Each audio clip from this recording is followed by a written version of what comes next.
So today we will be looking at early and interesting objects. The Princess Charlotte of Wales. We'll be looking at some of the United States memorial pieces. We'll get into a bit more detail about that a bit later. And then interesting objects. What are these objects and why are they so interesting?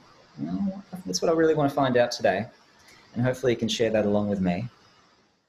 Come ye blessed. So here we start to see the ribbon slides really take off.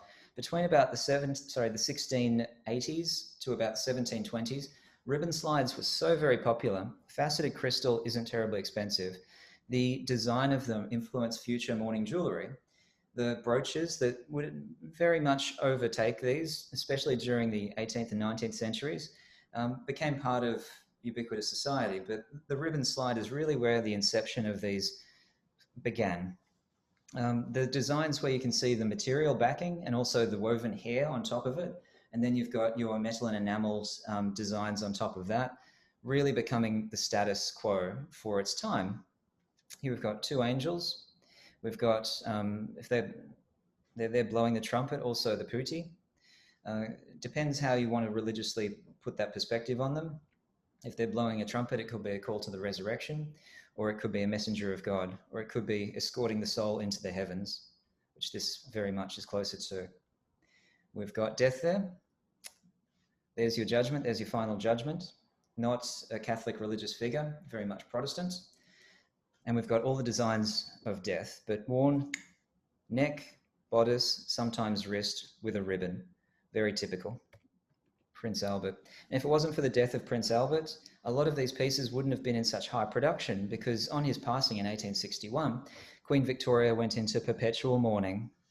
And so following that, exploitation happened and many, many people went out to create products which could be used for sentimental and mourning purposes. And the industry was at its absolute height by around that 1850 to 1880 period.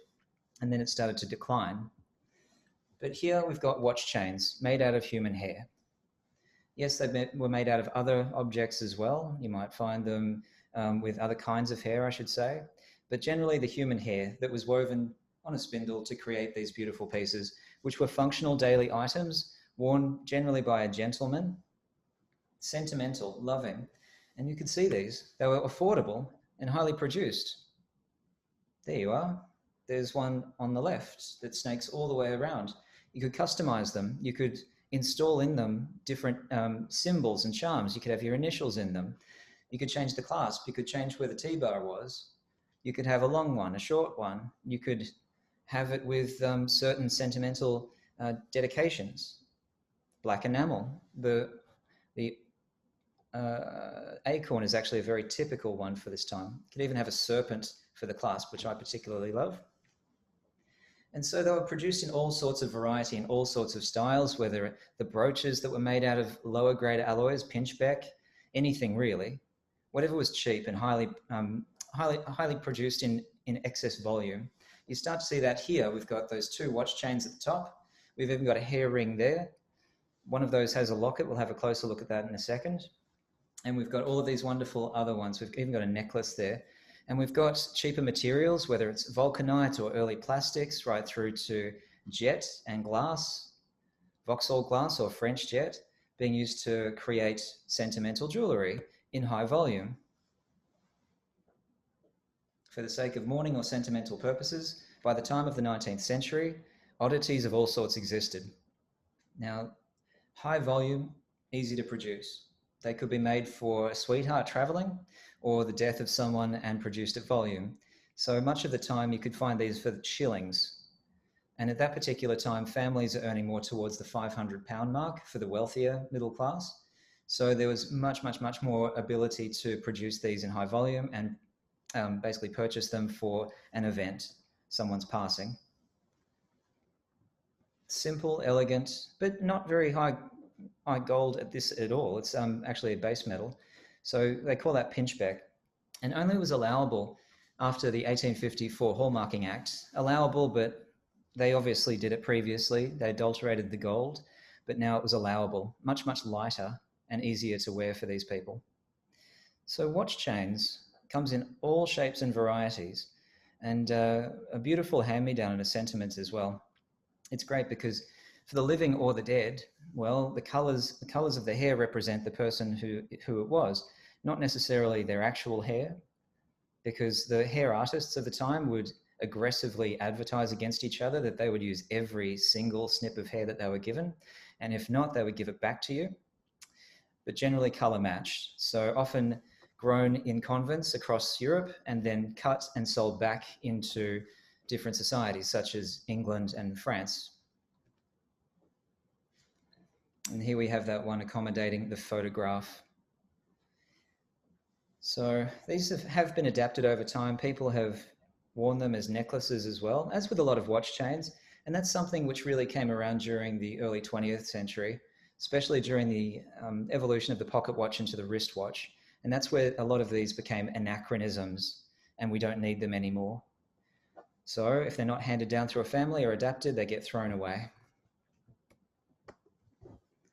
And those basic brooches. Brooches are another thing which we don't wear that often anymore. I mean, we've got memorial pins and we've got things that people do wear for their affectation because it's their personal style. But brooches really aren't what they used to be, which were very, very prominent. So a piece like this could be worn at the neck, or it could just be worn at the bodice. But they could be very large identifiers of people and their families and their representations. You could wear this on a special occasion. You could go to church wearing it. You've got something which represents the loved one. And that's why, as basic as these things are, they're so important and sentimental, but largely forgotten, especially in a day where we're survived mostly by our devices and the things that we look at on a day-to-day basis.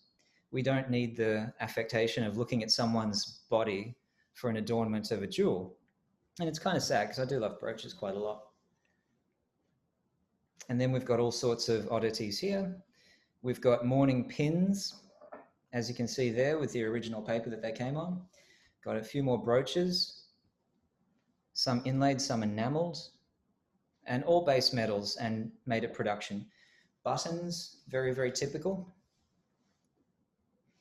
And here are the mourning pins. They've not suffered well through time. They were previously in a collection where they got oxidized, unfortunately. But that's the real unfortunate part of this being a collector in this industry, is that you've got to be very careful about making sure these don't come into contact with acids and fluctuating temperatures or high humidity. And it's interesting because let's say this was in regular use. Well, we've got pieces which were created and worn in it for every day. So you've got things like cufflinks, things like your high-collared shirt. The collars were removable and the buttons could be replaced. So those buttons that held the shirt into place could have human hair in them and could be used for the sake of mourning.